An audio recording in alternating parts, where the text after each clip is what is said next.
Halo-halo ang nararamdaman ko. Kinakabahan ako, natatakot ako, gusto kong tumakbo pero hawak niya ang kamay ko. Iba't ibang babae, iba't ibang conversations.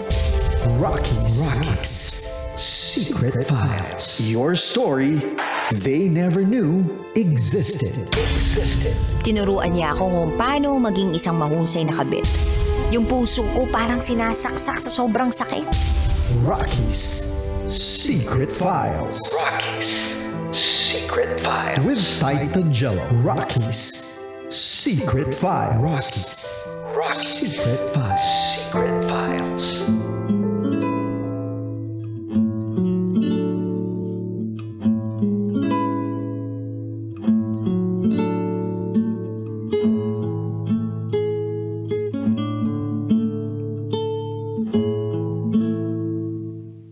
And we're back. Kasama niyo pa rin si DJ Rakitera. DJ Titan Jello. And this is Sarah's Secret File. Si Sarah na hanggang sa mamatay ang kanyang asawa, hindi pa rin inamin ang tunay na pagkatao ng kanilang bunsong anak. Pero mukha naman talagang alam na ng kanyang asawa ang tunay na pagkatao ng bunso nilang anak.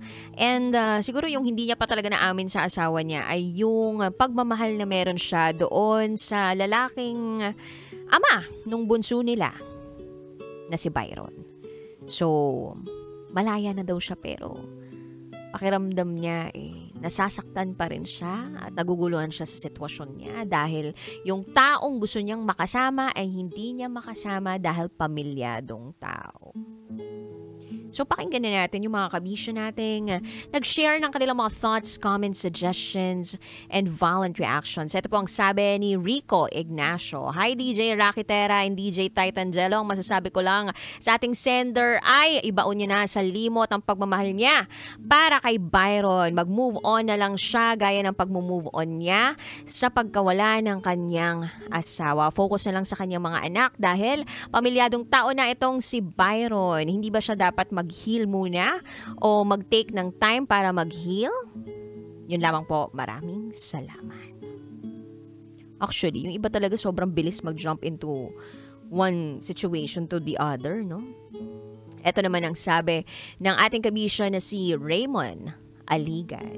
Good evening, DJ Rocky and DJ Titan Jello. Ang masasabi ko lang sa ating sender ay maging mapanuri siya sa lalaking papapasukin niya sa buhay niya ulit sa pangalawang o pangatlong pagkakataon. Dahil ang nangyari sa kanila ni Byron ay panandalian lamang at hindi pang matagalan dahil parehas naman silang pamilyadong tao na.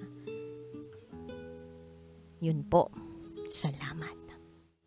Ito naman sabi ni Marcelo Go. DJ Rocky and DJ Titan Jello. Magandang gabi sa inyong lahat. Pwede po bang pa-shoutout dito sa Commonwealth? Mga nakikinig po ngayon ng mga tambay na pogi pero mga loyal. Wow, shoutout po sa inyo mga poging loyal ha. Wow, taray naman pogi na loyal pa. Ang masasabi ko lang sa sender natin ay sana hindi niya na i-push yung pagmamahal niya para kay Byron dahil pamilyadong tao na itong si Byron. Mali yun. Ito pa sabi ni Charles. Ambot sa imo, Inday. Paubaya mo na lang si Byron sa pamilya niya. Aasa ka pa ba sa kanya? Hindi ka siopaw para maging asado. Binobola-bola ka lang yan. Salamat, Charles Sancho. Anyway. Di ko rin alam dito kay Byron anong gusto niya sa buhay ni.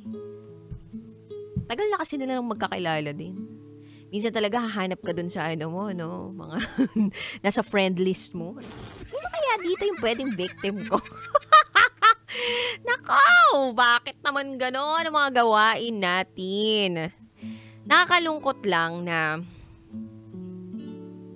hindi nagkaroon ng resolution yung marriage nilang dalawa bago man lang mamayapa. Tama. Parang it could have been better Kung nagkaaminan, nagkapatawaran. Yung ganun ba? Parang, ang layo dun sa mga napapanood natin sa pelikula eh, 'di ba? Yung sa pelikula parang pag nandun na sa deathbed yung tao, aamin ka na sa lahat ng mga kasalanan mo eh. Tapos sasabihin mo na yung mga totoong nangyari. Pero hindi, ito pinanindigan niya talaga na hindi. Wala siyang dapat malaman. Binaon na lang sa limot. Oo, binaon sa hukay, literal. Binaon sa hukay. Sinama niya dun sa paghuhukay dun sa, sa lupa. Wala. Tapos ngayon maguguluhan ka dun sa sitwasyon mo. Mahal na mahal ko tong si Byron. Sana pinakilala niya si Byron dun sa asawa niya. By the way, hindi lang ikaw yung may babae. Ako may lalaki ako. At least may blessing, diba? O kaya merong 30 days notice. Ganyan. Resignation pala. Kumbaga, at least ma-orient man lang nung asawa mo, yung bagong lalaki mo, diba? Kung ano yung mga dapat gawin sa'yo. Ay nako, mga lang to, mga thoughts ko lang na crazy. Pero sobrang nakakalungkot to. Sana wala ng mga kabisyo natin na nakakaranas ng ganito ngayon. Kung may pagkakataon naman umamin na. Totoo naman. Tsaka, normal na may mga pagkakataon sa buhay na mag-partner na hindi talaga sila magkakaunawaan. 'Di ba? May mga pagkakataon na pag sinaktan ka, parang gusto mo rin talagang saktan pabalik eh. Mm-hmm. Pero hindi sana maging ganun talaga yung natural and normal tendency natin. Yung tipong hurt people, alam mo yon, yung tipong kapag sinaktan ka ng partner mo, gusto mo rin siyang saktan. Diba? Kapag pinagsasalitaan ka ng mga masasakit na salita, gusto mo makabawi ka. Yung parang nag-flip top na kayong dalawa. Pero hindi nyo talaga alam na mas lalong na lumalala yung sitwasyon na meron kayo o kaguluhan na meron kayo sa pamilya ninyo. Parang yung iba kasi naiisip nila parang kailangan mas magmukha akong tama, mas magmukha akong malinis, mas magmukha akong okay. Parang nakakalimutan nila yung point of discussion or arguments. Yes. Kasi sa mag-asawa or sa parang magkarelasyon, parang feeling ko, yung point naman talaga of argumenting with each other or yung discussion, Parte siya eh. Kumbaga, Yes. para makatulong dun sa relasyon. Kasi kung hindi kayo nag-aaway, grabe naman yan, diba? Parang so good to be true naman yun. Yes, agree. Pero, dapat ang goal nyo is iisa lang. Mhm. And that is to fix the relationship or to make this situation better. Agree. Saka yun yung sa inyo, magtuturo para maging mas matatag sa relasyon. Mas maunawaan nyo ang mga saloobin ninyo. Sabi nga daw, di ba, sa mag-asawa, mahalaga daw yung komunikasyon. Mm-mm. Maging bukas kayo sa isa't isa. Mm-mm. May problema, aminin. Mm-hmm. Kung may pagkakamali, sabihin. Ay, ang ganda nun. Pag may problema, aminin. pag may pagkakataon, Pagkakamali, sabihin. akala ko pagkakataon, sundutin. Hindi yun! Akala ko kasi ganun yun. Mali! Pag may pagkakataon, sundutin. Charot lang, with the rod. O kaya kung may problema, ayusin. Yeah. Yun naman yung goal ng pag-aaway ng dalawang tao. Alam mo, yun nga, na-realize ko rin talaga na napakahalaga na merong isa sa inyo na babalik dun sa goal nung pag-aaway ninyo. Yung parang, wait lang, ano bang pinupunto ng lahat ng mga pinagsabi natin dito? Ano bang punto ng pagdidiskusyon natin ngayon? Yung kapag mainit na kayo parehas, yung kapag talagang gigil na kayo sa isa't isa, yung parang minsan mapapa-question ka, ba't mo pinakasalan, yung ganon. O kaya bakit naging kayo, ba't mo Yes. niligawan, Yes. bakit mo sinagot. Minsan may aabot ka talaga sa point na ganon eh. Pero paano mo i-handle yun? I-handle mo siya by being human. Humane. By being human, by being humane. Sige, let your,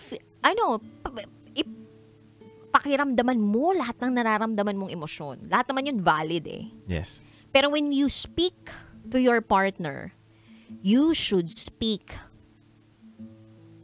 using the lens of love and care. At may intensyon na maayos kung ano man yung dapat nyong ayusin.